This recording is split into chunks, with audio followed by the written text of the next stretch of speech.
Hello students, मैं आपका Manish sir फिर से लेकर आया हूँ आपके लिए एक नया वीडियो प्रोबेबिलिटी चैप्टर का। यह हमारा छठा वीडियो होगा, सिक्स्थ वीडियो होगा, सिक्स्थ एपिसोड होगा। इसके पहले वाले वीडियो में हमने सारे कंसेप्ट प्रोबेबिलिटी से रिलेटेड सब पढ़ चुके हैं। सारे एक्सरसाइजेस भी आपने सॉल्व किए हैं, कुछ डाउट्स रहे तो आपने पूछे हैं। लेकिन फिर भी अगर आपको कोई स्पेशल एग्जाम्पल आपको अगर चाहिए उसका सोल्यूशन, तो वो आप मुझे मेरे व्हाट्सअप नंबर पे या ईमेल एड्रेस पे आप शेयर कर सकते हो। ठीक है, तो आज हम हमारा वीडियो स्टार्ट करते हैं। आज के हमारे प्रोबेबिलिटी के इस वीडियो में हम पढ़ने वाले हैं ऑड्स। ऑड्स मतलब क्या है? इसे हम ratio of two complementary probabilities भी कहते हैं। ठीक है, तो ये कंसेप्ट जो है ये एक ही कंसेप्ट है, बहुत आसान कंसेप्ट है। ठीक है, ये कंसेप्ट हम आज पढ़ने वाले हैं। तो देखो, इस कंसेप्ट में हमें या क्या क्या चाहिए, तो रिक्वायरमेंट तो सबके लिए सेम ही है, रैंडम एक्सपेरिमेंट, सैम्पल स्पेस वगैरह या अलजेब्रा, उसका जो कुछ भी है, कॉम्प्लीमेंटेशन रूल, ये सबसे मस्ट है यहाँ पर।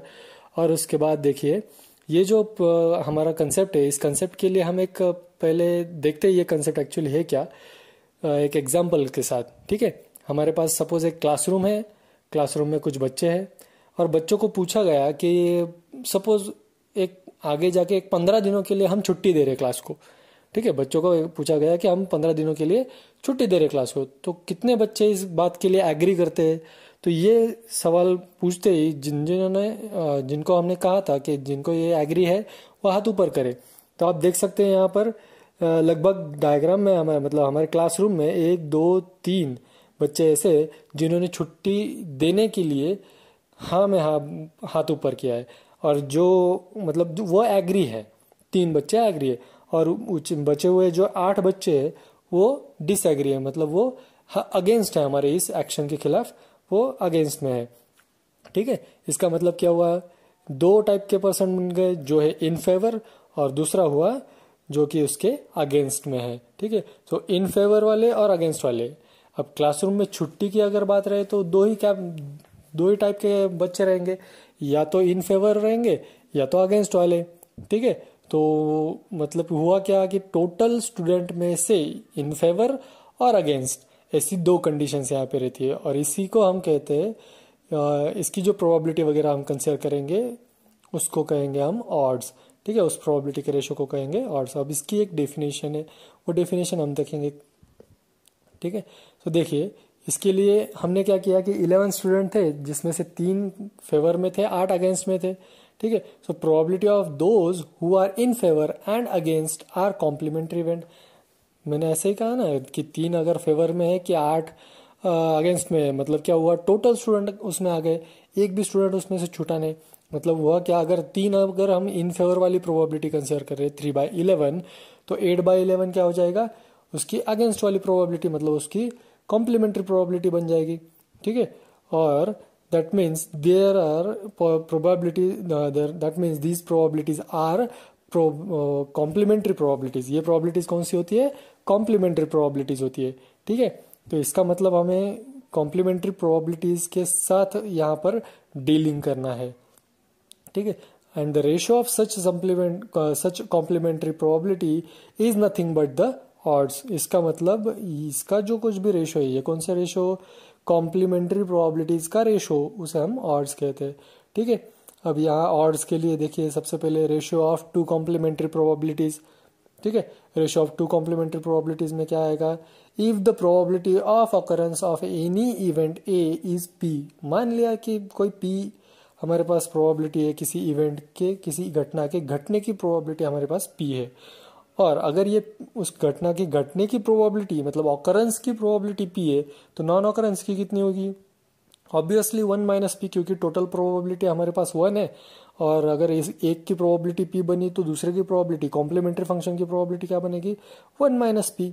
ठीक है, सो ये हो गया occurrence of any event A is P, so non occurrence is 1 - P. Then the odds in favour of A given by P is 1 - p, मतलब p divided by 1 - p, and the odds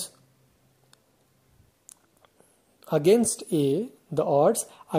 a given by 1 - p divided by p। ये ratio निकालना मतलब हो गया हमारा odds की probability निकालना। ठीक है, तो बहुत ही इजी कंसेप्ट है, इसमें आपको एग्जांपल में दिया हुआ रहेगा कि क्या है क्या नहीं है। रिमार्क, मतलब ये जो हमने कंसेप्ट अभी पढ़ा उस पे से रिमार्क क्या निकला, वहाँ पर हमने देखा था कि प्रोबेबिलिटी अगर गिवन है तो हम रेशो निकाल सकते। यहाँ पर ये कॉन्वर्सली हमारे पास कंडीशन है। क्या कॉन्वर्स कंडीशन है हमारे पास? देखो, if odd in favour of an event are A is to B, मतलब और उनकी जो प्रोबेबिलिटी का रेशो है वो रेशो अगर ए इज टू बी है, then the probability of occurrence of A is A divided by A plus B. यहाँ पर देखिए हमारे पास है ये A divided by A plus B, and the probability of non occurrence of A is B divided by A plus B. ये दोनों फॉर्मूले से हम ऑकरेंस और नॉन ऑकरेंस का जो कुछ भी प्रोबेबिलिटी है वो निकाल सकते हैं। और इसका वाइस वर्सा मतलब इसके अपोजिट स्टेटमेंट हो गया वो। ठीक है, तो ये हो गया हमारे रिमार्क्स, ये हो गया हमारा ऑड्स का कंसेप्ट। अब फाइनली हम क्या देखेंगे इसमें? हम फाइनली देखेंगे हमारा एक एग्जाम्पल।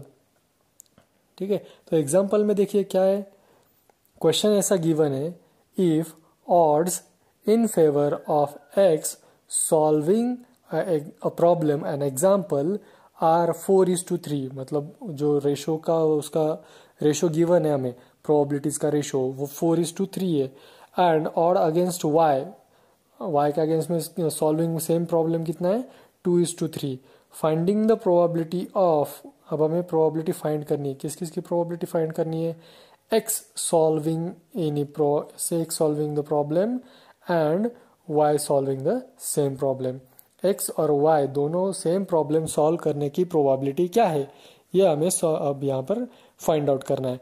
ठीक है, क्वेश्चन में क्या दिया है पता है? समझ में आ गया पूरा पार्ट, गिवन पार्ट?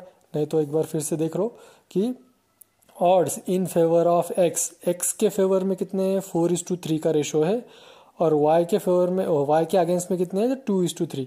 ठीक है, तो अब यहाँ पर देखो आंसर में, late A be the event that X will solve the problem and B be the event that Y solve the problem। X और Y दोनों अलग अलग दोनों क्या करेंगे? एग्जाम्पल सॉल्व करने के लिए A इवेंट और B इवेंट लेंगे।